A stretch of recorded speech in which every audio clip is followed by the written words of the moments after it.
And welcome back, everyone. Welcome back to another day of the StarsWar 11 qualifiers, the Asia Open Qualifier number 2.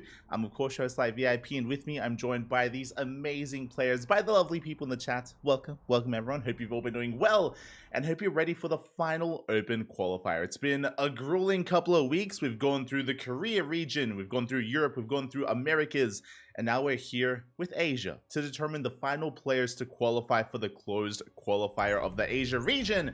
And we're diving right into game number 1.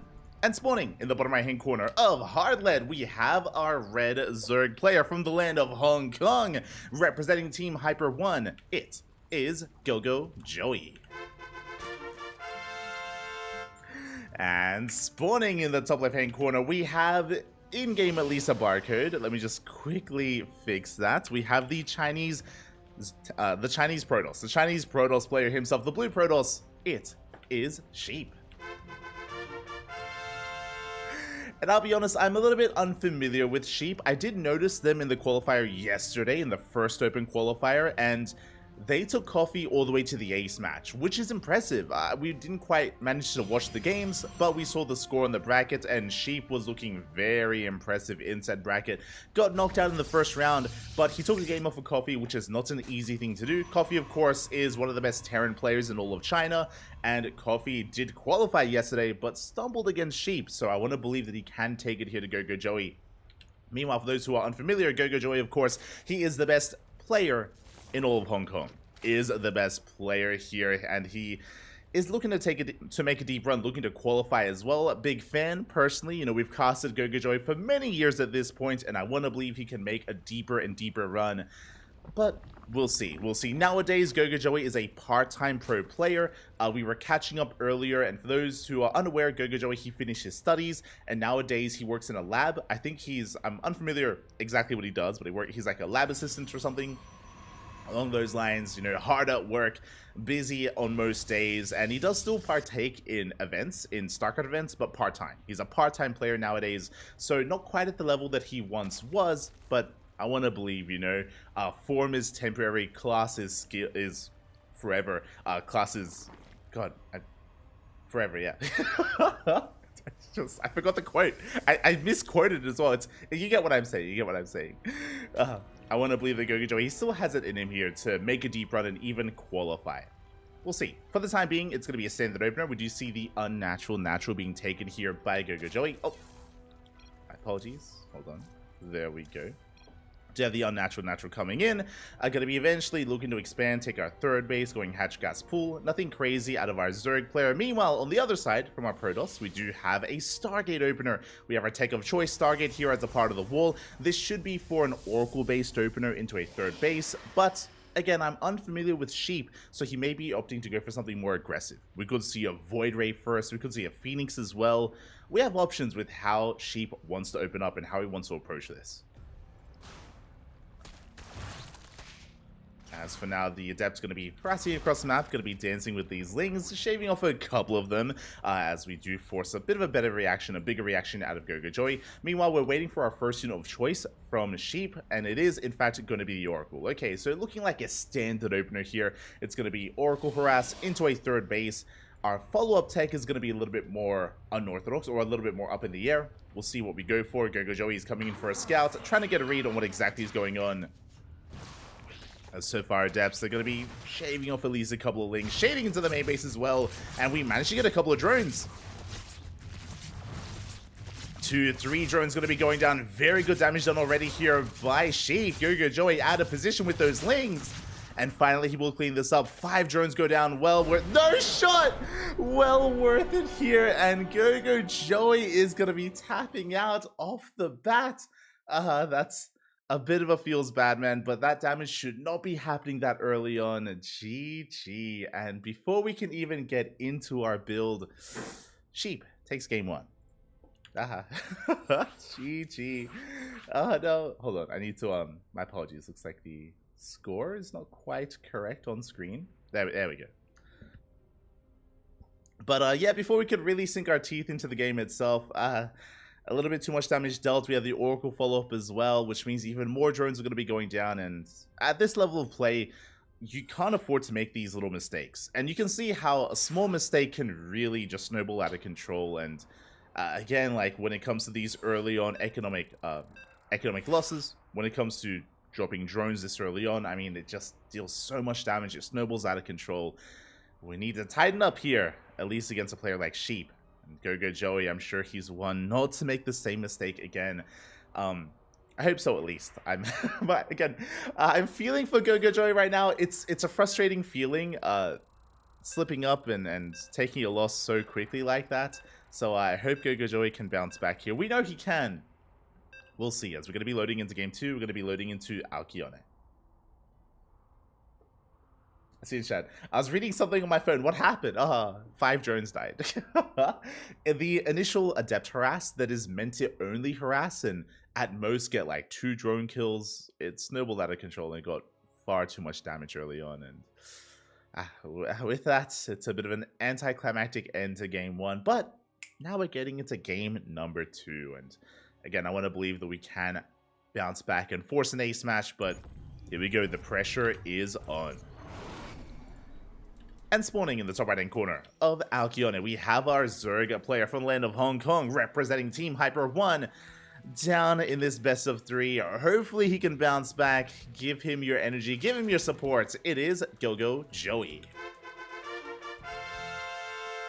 And spawning in the bottom left-hand corner, we have his opponent. We have the Chinese Protoss player, the now purple Protoss, representing himself. It is Sheep. And I'll fix up his name on the overlay. One moment here. Is this... Good night. Bam. There we go. There we go. Don't you just love when players switch colors mid-series? Oh, it's so good. But once again, we force the unnatural natural here out of GogojOey. Essentially, our first probe gets moved across the map. We're able to block the expansion and make things a little bit more awkward for the Zerg player. And as we saw in the previous game, it can be a little bit difficult to defend both your main base and your natural base at the same time. You do have to have the foresight to split up your units, split up your lings, and make sure you can minimize your losses. And again, it's, you know, a bit of a skill check early on, and I want to believe that GogojOey can make it into a longer game. Definitely has it within him. We'll see. So we are settling on in. Behind this is going to be a gate expand out of Sheep. Standard opener from our Chinese Protoss player. Gate expand into our cyber core, into our tech of choice. I imagine in this game we're going to be seeing another Stargate opener just because, I mean, there's no reason to deviate. It was going well in game 1, so, you know, why shake things up? Why adjust here in game 2? Really, our eyes are on GogojOey. It's going to be on him once again to tighten up in the early game, to minimize losses, to get into a 3-base economy, and make a game out of this. I want to believe he can. Do want to believe he can. As now, Overlord Scout is just going to confirm the opener, making sure that there's no proxy, there's no cheese, there's no early game aggression happening. And the Adepts are going to be on the way. And these were the hero units of last game. I guess now, usually we don't really pay too much attention to them, and we don't really pay them too much mind, but I guess we'll be paying a little bit closer attention. We'll be fixated on those early Adepts, just to make sure that GogojOey can actually fend them off. For now, first Adept is being chronoed as we speak. We do have the Overlord getting across the map, and we have scouted the tech already. It's going to be a Stargate opener here on the low ground. Oh my god. It's going to be a Stargate opener here on the low ground. And the first Adept is moving out. Now again, we shouldn't be committing with this first Adept. The real power of Adepts come with the second one. The second Adept is on the way. The reason why power comes in 2 here for these Adepts is because 2 Adepts one-shot workers. They do one-shot drones. They have enough DPS to pull that off. So they can be that much more threatening here to the Zerg player. We have a Queen here in the main. We have a Queen here at the natural. Lings have been split. So far so good, as the Adepts are going to be committing to the Shade. Yeah, we do Shade in towards that natural. So far, good reaction out of GogojOey. He does pull away in time. But the Lings are falling. The Adepts are breaking through. Another Queen does pop out just in time. And we do get a kill on one of those Adepts. A quick Spore Trick as well. And we don't lose a single drone. Now, this is the defense that I expected in game 1. So, maybe GogojOey, maybe he just woke up. You know, maybe we're just waking up. We're getting into the game. 0 losses this time. And now we can get into a game. Let's go. Behind this, it's going to be the Oracle opener. Oracle out of Sheep. Purpose of this Oracle is to get across the map to deal some economic damage, to scout and to try to get a read of what's going on. Speaking of, the first Oracle did move out. Takes quite a bit of hull damage though. Takes a bit of hull damage, is going to meet up with the first Oracle. For those curious, 2 Oracles do one-shot drones, but looks like we're going to be just shuffling them over. Keeping the first Oracle at home to defend to make sure the third base gets up and running. As another Oracle moves out.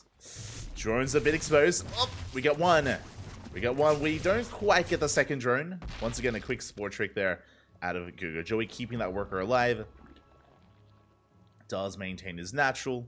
Queens are pushing forward, and yeah, the Oracles, they don't get much done. But they're at least keeping an eye on the Zerg player. They're making sure that we're actually saturating our bases, that we're not cutting workers early on, and that we're not going for any kind of big all-in. So Sheepy does get eyes here on GogojOey. Behind this, we do have our Forge on the way. We do have a Twilight Council. Third Oracle rocks up, gets another 2 drones here on the right-hand side. Nothing too major. In total, it's been 5 worker kills. As I say that, we get back into the natural. We get another 6, another 7 drones. And both Oracles, they barely make it out alive as well. The kill count is slowly getting higher. 10 workers over the course of this game so far. Pretty good damage dealt by Sheep. And GogojOey can't afford many more losses from here. Now back at home with that Forged Twilight Council, it's going to be Blink and +1. We're heading into, again, a much more standard transition here for the Protoss. GogojOey, though, still just happily droning, just trying to minimize his losses. So far, keeping up with the Oracle harass, at least this time.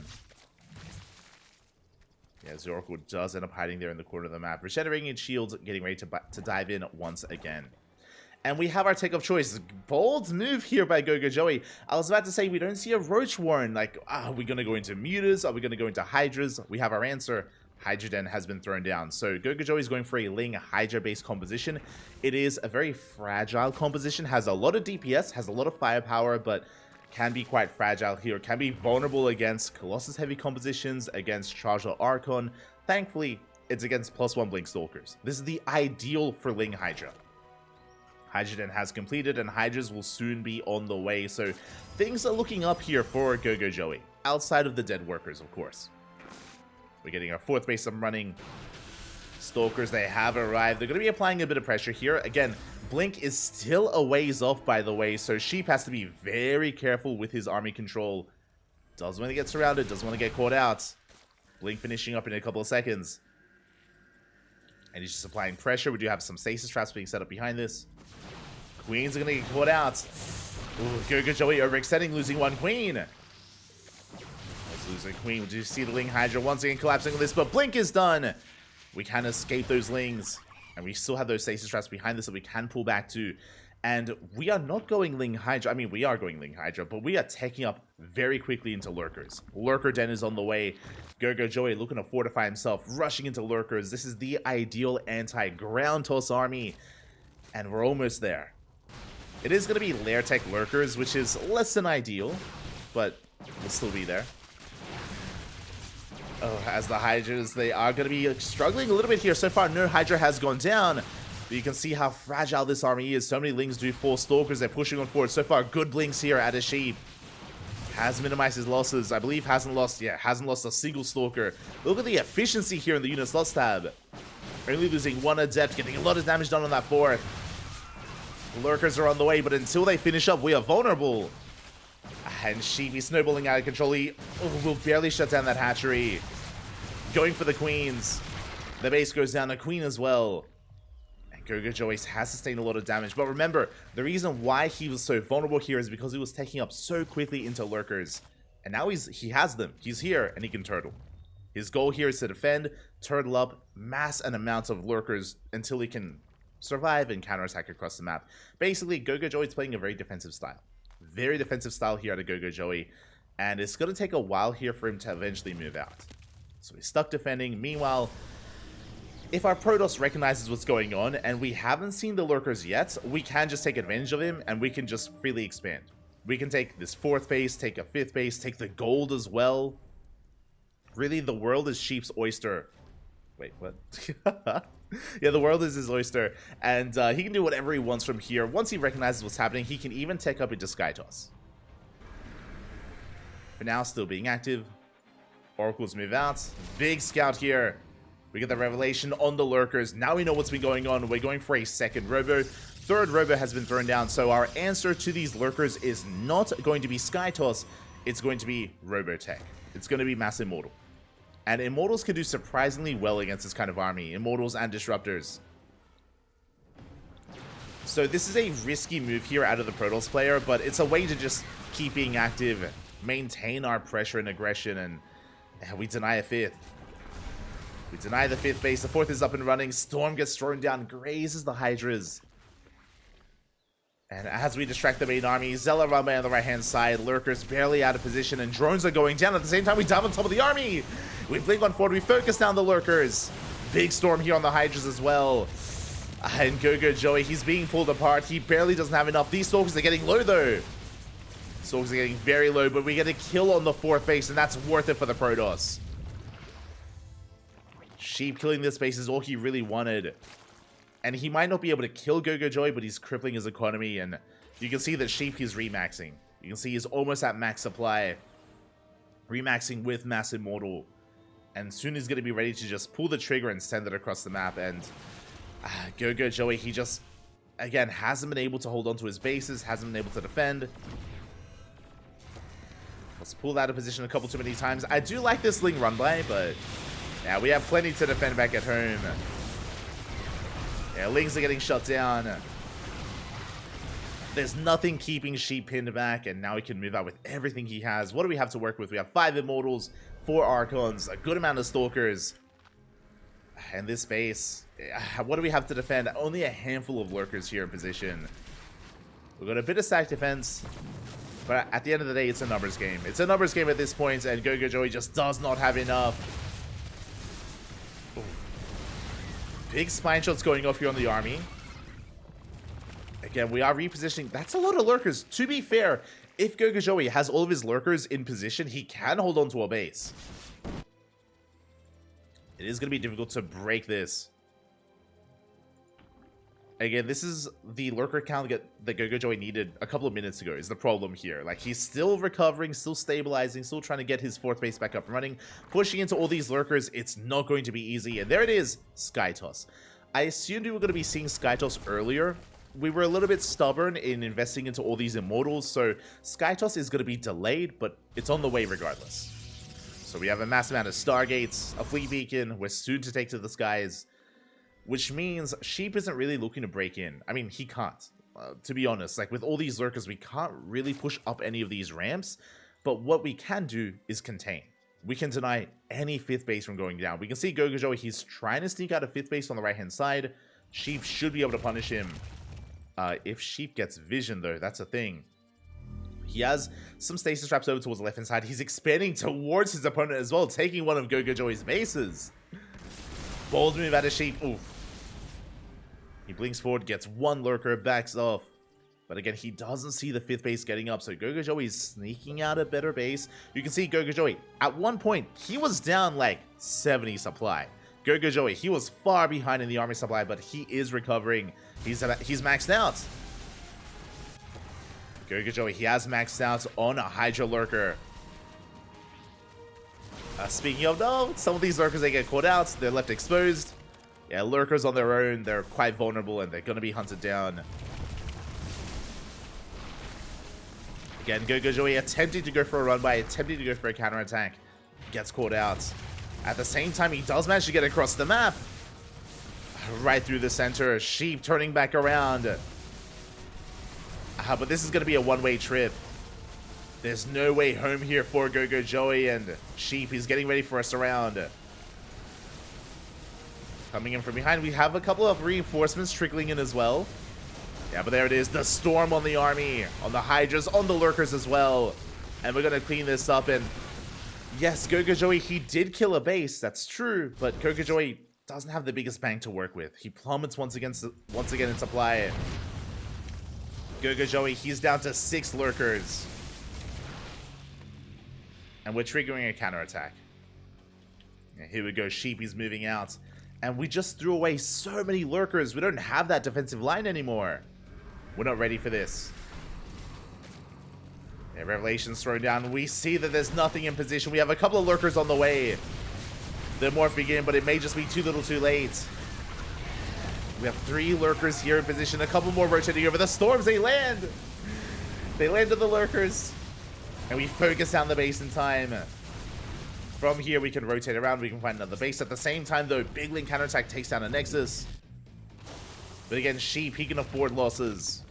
GogojOey can't. Oh, uh-oh. Is that us? Ooh. Do you think that's us? No! Do apologize if the stream is getting some frame drops here. I'm getting some latency issues. If latency issues do affect the players, then I will leave.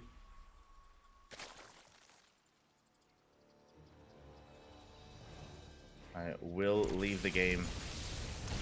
I don't want to cause any issues to the players here. As hopefully it can stabilize. We do have a couple of storms being thrown down. Corruptors are coming in. And forcing back the army. Okay. Okay, we're good. Army is being forced back. Tempests have arrived. We spoke about the Sky Toss, and we are making 4 carriers at a time.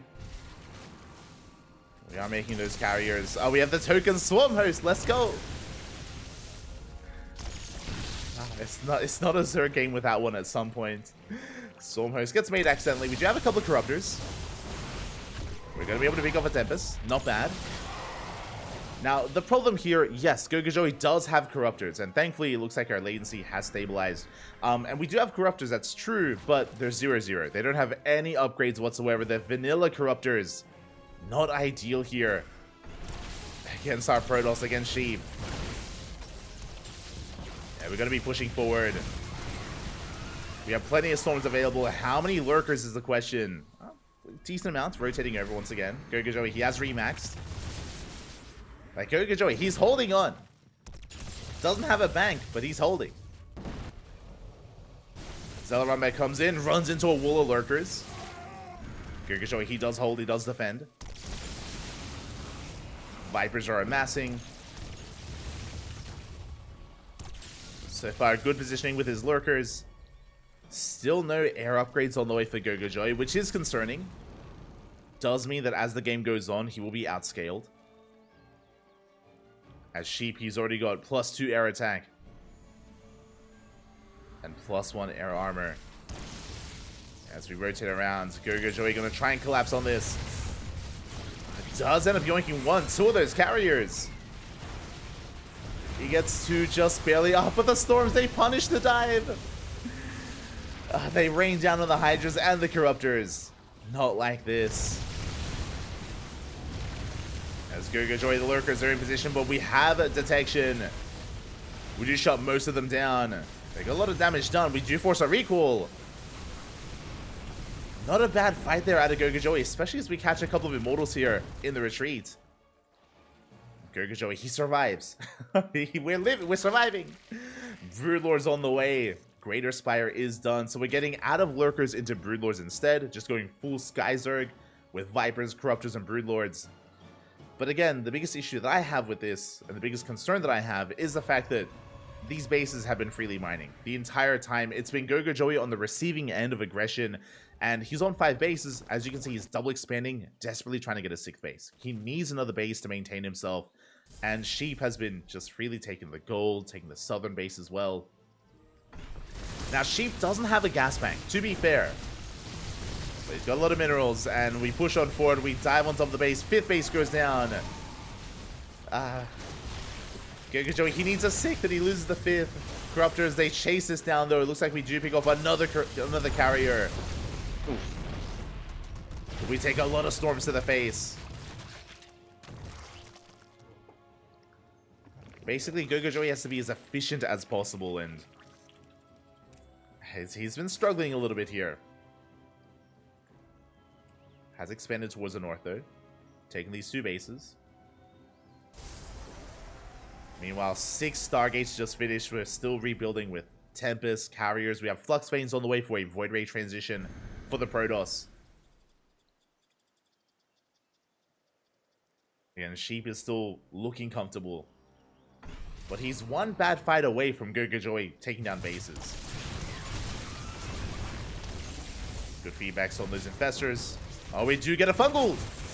Yeah, we catch two of those carries, the power bomb as well. Expensive losses here for Sheep. Yeah, we shut down two of those carriers. And do we have enough to keep on going? There's not a lot of Archons on the ground. Yeah, there's not a lot of support. Carriers, another one gets picked off. Good pick-offs here by GogojOey. And we need to do something about these southern bases. Here, bottom right and center right, we have to deny them. But the problem is that GogojOey is doing everything he can to survive these fights. Like, Ling run-bys would be amazing. There's there's no stack defense here, no cannons, no shield batteries. Sheep, he rotates around, kills another base. Yeah, and GogojOey is racing over. He needs to defend, he cannot lose this. His most crucial mining base. Yeah, Hydras are melting. Lurkers are going down. No detection, by the way. Oh my god. No observer. There we go. 2 observers being made now. We need some detection there. As GogojOey does barely hold. And at the same time, he pushes out with his Broodlords. A risky move. Broodlords are very slow, very immobile. So he gets a volley off, then he backs the hell off. he's done. Pulls back. Hoping to force a reaction. I am concerned that we have too many Broodlords, though. Looking at our units tab, 10 Broodlords, only 8 Corruptors. Broodlords, they have their place in this army composition, but clearly we need anti-air. We need as much anti-air as possible. Go base is going to be going down. Oh, the droids, no! Get out of here. We're going to have to transfer over. As we do rotate over towards that 5th base. Show us the fungals. We get a couple of them. The storms, though, they're looking very good here on the Corruptors. Void Rays are going to be going down with the fungal powerbomb combo there. Not a bad fight for GogojOey, but he loses every single Corruptor. And where's our anti-air? There's nothing here. The Broodlords are so exposed. GG gets called. There's nothing left that shoots up. And Sheep will take game number 2 and this series 2-0. GG. GG, well played. Congratulations here to Sheep as he does take the series. And I'm very impressed because, I mean, hey, we've been casting this region for quite a number of years, you know, ever since COVID, basically. We've been casting this region religiously. And GogojOey has been a player that we've been following for a long time. Sheep, though, for Sheep to come out of nowhere, unless he name changed, it's possible. There's been a lot of name changes amongst the Chinese players recently. so maybe he's done so. But for Sheep to take down GogojOey is very impressive. And in a dominant fashion as well. I know we were talking about how GogojOey, he's out of practice, you know, he's a part-time player nowadays, you know, he's working full-time and doesn't have as much time to practice as he used to. Sure, that's all true, but he's still a good player. So for Sheep to bring him down is very impressive. He is very impressive.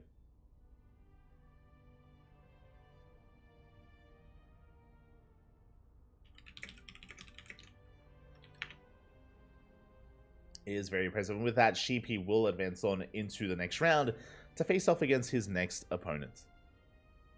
To face off against XY. Let's go. We can finally take a moment to breathe here and to catch up with the rest of the bracket. !B in the chat if you guys want to catch up with the bracket yourself.